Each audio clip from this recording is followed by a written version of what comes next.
Well, as Evan just said, many protesters are taking a defiant stance in Ottawa, despite the Emergencies Act being invoked by the federal government. David Lametti is Minister of Justice and Attorney General of Canada. He is in Ottawa. Minister Lametti, welcome back to the show. My pleasure to be here. Thank you. You've invoked the Emergency Act, but some of the protesters we're speaking to in Ottawa really don't seem to care based on what they're telling us. I want to play you this clip so you can hear what some of them are saying. Just listen to this. I'm going home an hero, or I'm going home back in the box. That's what we are prepared to do. Are you worried about having your bank account frozen? No. But it might take because I know what happens next. What? Civil war.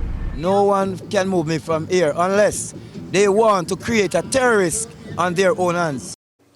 Minister, I wonder, with talk like that, are you worried about violence breaking out here in Ottawa? Look, those statements are quite unfortunate, and they show us the extremism of some of the people who are participating in this illegal occupation. And we've seen this kind of language here and in other places across Canada.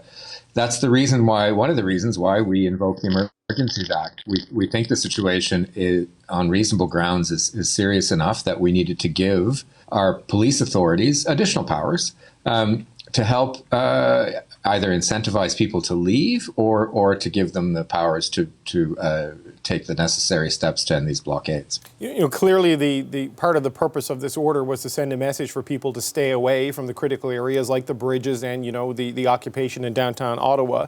But we heard from some of the organizers of this today, and they say they believe the Emergencies Act does not, in fact, prohibit the protests that they're engaged in so long as it's peaceful. Here's what one of the organizers said today. Under the order, Canadians continue to be allowed to come to Ottawa with their children if they choose to engage in peaceful, lawful protest. The order only restricts people from coming to Ottawa with intention to engage in violence, block critical infrastructure, or to disrupt trade. Minister, when I was out earlier today, I saw a family coming in with 4 or 5 kids, all under the age of 12 or so. I mean, are they misinterpreting the orders under this emergency declaration? Well, I think they are, because the idea of blocking critical infrastructure, or the fact that we can designate, the police can designate zones that in which this kind of activity can't take place, means that even just being there will run them afoul of the act.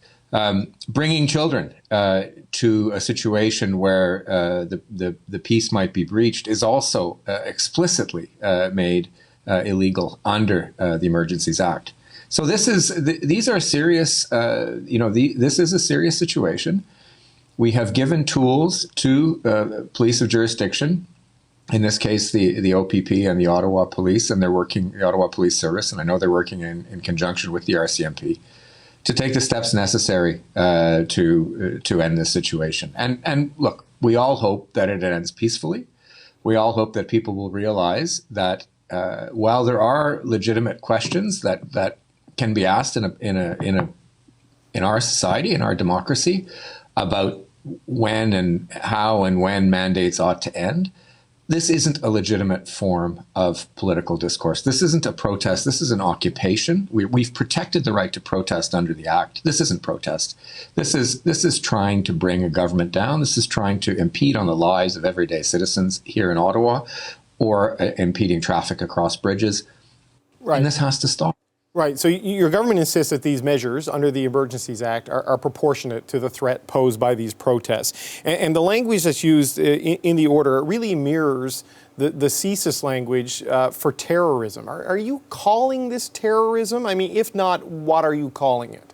Well, that definition is much wider than terrorism, David. It includes a number of other factors which we as a government have to reasonably believe exist and constitutes a threat to the security of our country. Included in that are threats to public safety.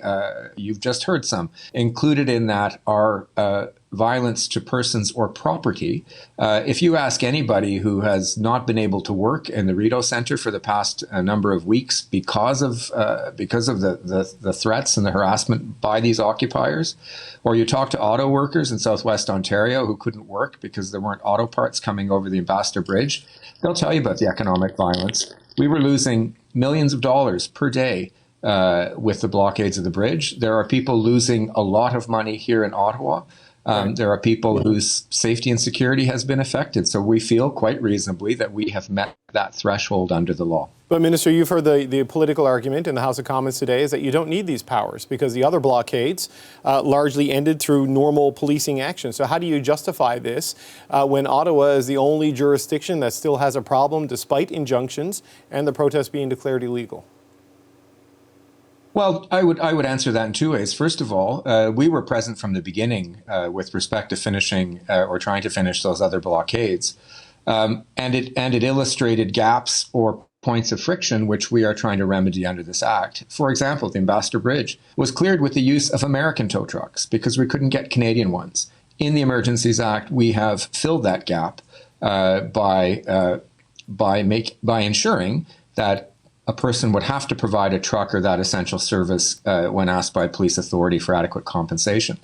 The other thing I would say is we are trying also to guarantee, in addition to ending these conflicts, these very conflictual occupations, we're also trying to make sure that they don't come back again. Police in Windsor today had to prevent another blockade from beginning.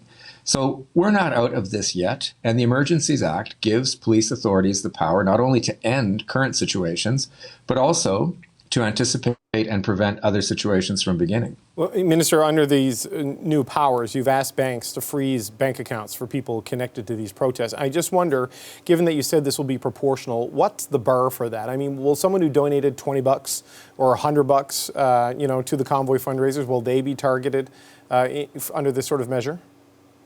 Look, we always ask our police forces as well as our prosecutors to act reasonably. They're going to work with the banks to ensure that the banks act reasonably. Obviously, there are going to be judgment calls that are made, and serious contributors will be treated more seriously. I would expect that to be the case, but we're going to leave that to law enforcement as we always do. And we're going to leave that to law enforcement working with the banks, as they do in anti-terrorism financing, as they do in other areas through FinTrack, as they do in other areas that already exist. So how quickly will this go to a vote in the House? I mean, Parliament is set to rise on Friday and then break until the 28th. So will we have a vote on this by at least the members of Parliament by the end of this week? Because otherwise, this will go until the 28th without parliamentary approval. Well, I'm going to leave that to the House leaders. I know that there are a number of different ideas being floated. We have to table the declaration, have a discussion and debate on it, and that has to begin within 7 days of the declaration being published in the Gazette. We have done that. We expect that debate to start very shortly in Parliament.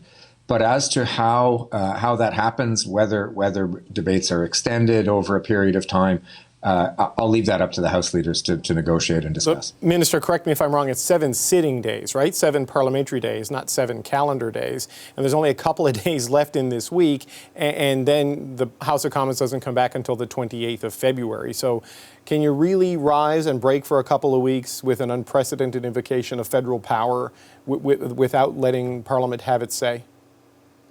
David, the challenge is that this situation is one that wasn't necessarily envisaged by the drafters of the report.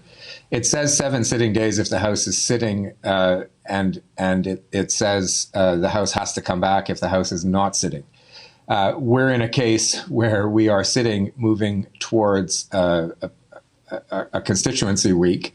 So I'm going to let the House leaders determine whether or not we debate late and through the weekend or come back next week, or whether it begins now and gets completed later. But that's up to the House leaders to determine that interpretation. But there is an ambiguity in the law as it's currently framed. Okay, so just one final question on that, though. It's not your intention as a government to allow this to sit unsettled until the 28th of February. There are negotiations or conversations about getting it done within a reasonable amount of time. That's certainly our intention. Our intention from the beginning, and we've said this from the beginning, is that we want to be transparent. We want Parliament to do its work in reviewing what we've done. We feel we're acting reasonably. We feel we have reasonable grounds to do what we're doing. And we're prepared to put that up for parliamentary scrutiny, both in the House and in the Senate, and we intend to do that as soon as we can.